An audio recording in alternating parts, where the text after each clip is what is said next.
Good people, welcome to this second episode. Is dubbed Beyond KPLC. Welcome you all to this second episode. And as always, energy is the future, and the future is energy. KPLC, as you are aware, is Kenya Power and Lightning Company. And this is something that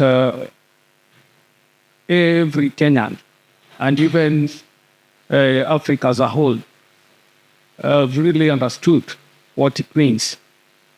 It is the number one provider of electricity, right from the generation from Kenyan, and now its mandate is to distribute and also sell the power energy to the Kenyan citizens. KPLC has had a lot of teething problems, and many of us in Kenya are aware of this or have experienced this. Several interruption in the power supply. Also, inefficient customer service. Also, you're being provided with the bills that are not really realistic. A lot of errors in the billing of the causing energy by these households. Another thing is that some of the problems is that the accessibility, they are limited in terms of providing access to the power. So with this, government has also done a lot to try and mitigate this by, bringing in the right, provide energy access to the rural areas. But more needs to be done, And I'm very, very glad that even the partners, the international partners, who are really trying their best, to really provide the solutions to the problems that are there. For example, currently, other governments, like the US government, UK government, they've really provided funding for solar projects, even in the islands and even in the rural areas where electricity cannot be accessed, And just access does not mean that you won't be, have the power erected near your home, but also various ways of providing sustainability on how to pay the bills. If you can access energy at zero cost, the better, And that's why there is a lot of solar power programs across Africa and across Kenya that are really providing cheap, reliable, clean, accessible energy to the citizens. So we can also have grids, various grids, and some can be even hybrid, where we can have both solar and you can have the Kenya Power itself supplying, and you can also have the wind, turbines that can be able to generate electricity to the households and even the industrial needs. And if you can check, going by the statistics, nowadays, even the manufacturing firms, you find that they really have their own energy grid to support, their manufacturing activities, and not really relying on the KPLC. And this is just a wake-up call, even to KPLC. And now that the government is having nuclear programs that are going to be in place, really, you can not have excess energy, excess energy being produced without making it being accessible to the common wananchi or the common citizens. It will go to waste. And that is what is going on even right now.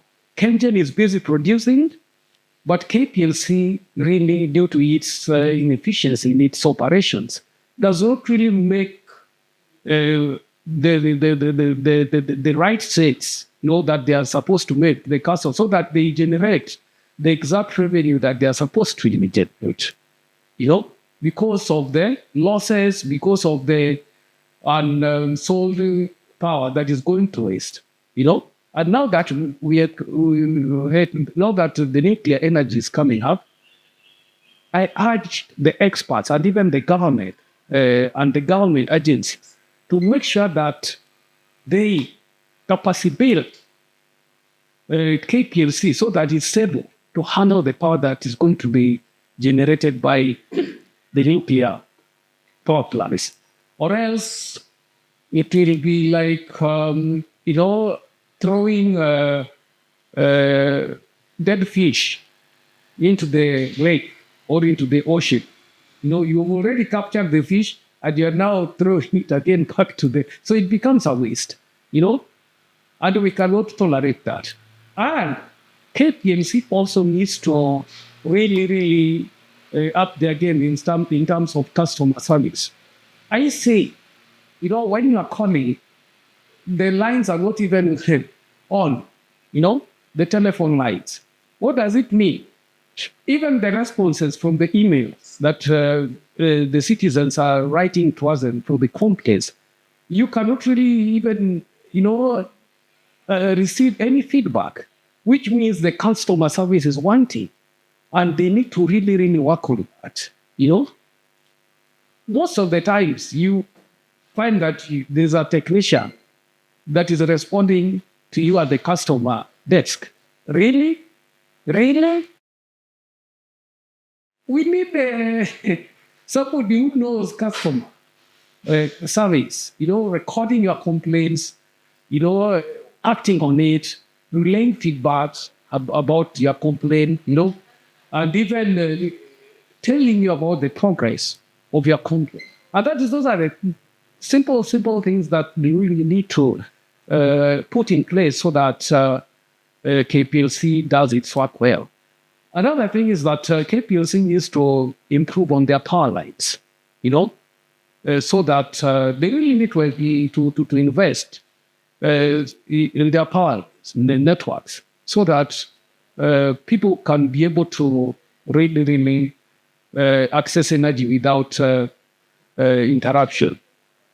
And it affects the industrial activities of this country because energy opens towns, it opens opportunities for employment, it opens opportunities for manufacturing, It also provides security, to the people so that they're able to participate in the economy, at their will, well, without being limited that darkness is falling or whatever.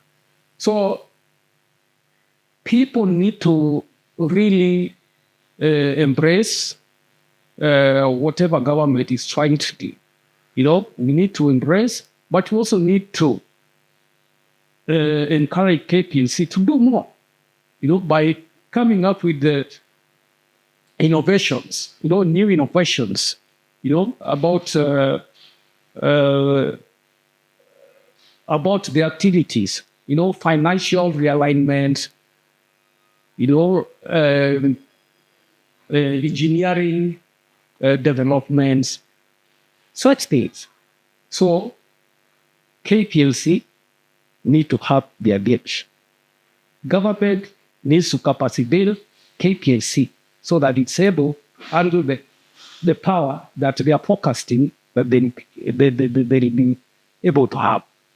Also, the most important thing is that they also need to provide access to the energy that is produced to the consumers, right? As citizens of Kenya and also citizens in Africa, we really, really need to support KPLC. Let's come out, let's support KPLC. Let's come out, let's provide the funding for the grades within our homes. But I also want KPLC that it won't be business as usual if they stick to old ways of doing things. Thank you very much and have a good day.